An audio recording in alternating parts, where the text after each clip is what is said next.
साहित्य बघूया आपण. हे बेसिकली हेल्दी आहे, त्यामुळे कणिकच जास्ती. हे 1.5 वाटी कणिक, त्याच्यात थोडा खुसखुशीतपणा येण्याकरता 2 चमचे बेसन. हे तुम्ही नाही घातलं तरी चालतं. त्याच्यानंतर याच्यात आपल्याला घालायचं आहे मेन बारीक चिरलेली मेथी, कोथिंबीर. तुमच्याकडे मेथी नसेल तर कसुरी मेथी कोथिंबीर घालून केलं तरी चालतं, नुसत्या कोथिंबीरीचे केले तरी चालतात, किंवा हे दुधीचे केले तरी चालतात. पण दुधीचं करताना मात्र पाणी तुम्हाला सांभाळून घालायला पाहिजे, कारण दुधीला स्वतःला पाणी सुटतं. सो किसलेल्या दुधीत जेवढं कणिक मावेल तेवढंच आपण घालायची. आज मी आता मेथी आणि कोथिंबीर घेतलेली आहे.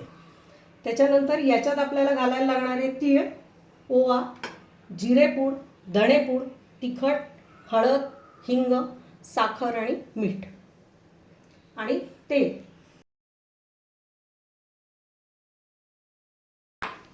त्याच्यानंतर त्यात मी घातलं बेसन थोडं.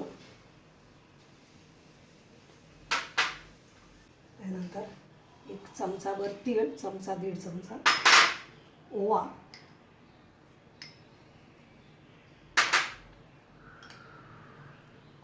दीड चमचा धणे पावडर, 1 चमचा जिरे पावडर, लाल तिखट. तिखट तुम्हाला कसं तिखट हवं आहे त्याप्रमाणे तिखट घालायचं. हळद, हिंग.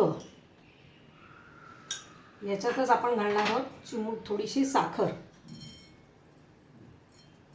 साखरेची पण याच्यात चव आली पाहिजे. त्यानंतर आपण याच्यात घालणार आहोत मेथी, बारीक धुवून बारीक चिरलेली मेथी, कोथिंबीर. पटकन येणार असेल आणि करायचं असेल नुसती कोथिंबीर असेल तरी चालते, किंवा कोथिंबीरही नाही कसुरी मेथी घरात असेल तर तीही घातलेली चालते. त्याच्यानंतर चवीनुसार मीठ. आता हे सगळं आपल्याला चांगलं एकत्र कालवून घ्यायचं आहे.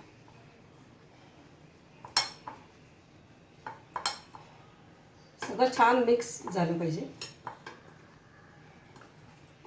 घालणार आहोत तेल.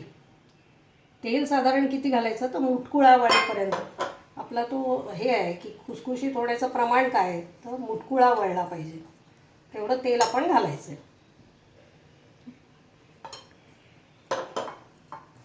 साधारण हा असा मुटकुळा झाला हे आपलं तेल व्यवस्थित झालं. पण हे सगळं परत तेल घातल्यानंतर सुद्धा व्यवस्थित सगळं चोळून घ्यायचं आहे, म्हणजे पिठाच्या प्रत्येक कणाला तो तेलाचा भाग लागला पाहिजे, व्हायला पाहिजे प्रत्येक ठिकाणी. म्हणजे एकाच ठिकाणी तेल लागलं आणि दुसरीकडे नाही तर मग तो तेवढा खुसखुशीत होत नाही. त्यामुळे ही कृती इज अ मस्ट की आपल्याला हे चांगलं चोळून घ्यायचं आहे. ही इम्पॉर्टंट टिप आहे. आता आपण हे मळून घेणार आहोत थोडं थोडं पाणी घालून. साधारण पुरीला लागतं तसं. हो, पुरीला लागतं तसं. हा तळून घ्यायचा पदार्थ आहे का? नाही, हा शॅलो फ्राय करायचा पदार्थ आहे.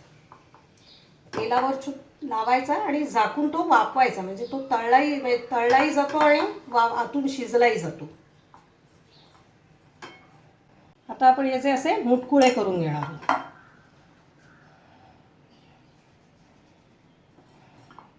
उंदियोमध्ये जे असे मुठ्या हो घालतात. बरोबर आहे, एक्झॅक्ट. उंदियोमध्ये हे जे घालतात ते असे तळतात, डीप फ्राईड असतात. डीप फ्राईड असतात. हा अतिशय झटपट होणारा पदार्थ आहे.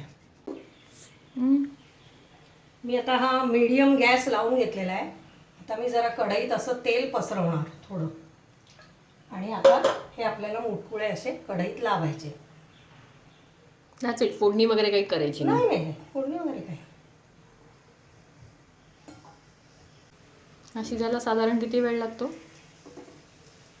एक 7-8 मिनिटात व्हायला पाहिजे. मीडियम गॅसवर ठेवायचं, मात्र मोठ्या गॅसवर ते जळाले नाही पाहिजे आणि आतून कच्चे राहतील. आणि ते आता चांगले वाफवण्याकरता आपण आता त्याच्यावर झाकण ठेवणार आहोत.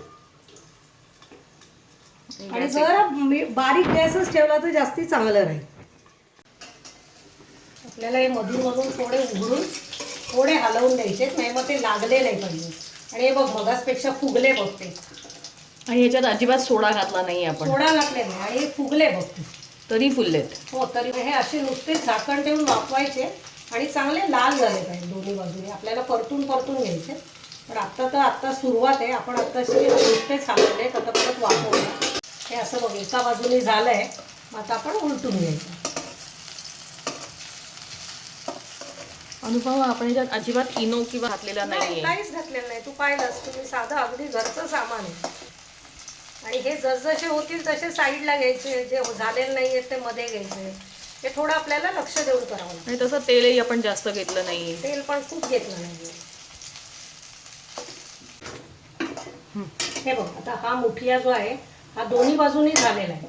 सो असे झालेले मुठी आपण काढून घ्यायचे आणि जे व्हायचे ते आपण मध्ये मध्ये सरकून आपण झालेलं दोन्ही बाजूनी चांगलं लाल झालं पाहिजे. परत साईडलाही अगदी कच्चं नाही आहे ना, याच्याकडे आपण लक्ष द्यायचं नाही. तर त्याप्रमाणे फिरवून थोडं धरून असं करायचं. असे जसे होत जातील तसे मुठिये घ्यायचे, जे झालेले नाही ते मध्ये घ्यायचे. अगदी पटापट होणारी रेसिपी आहे. हो.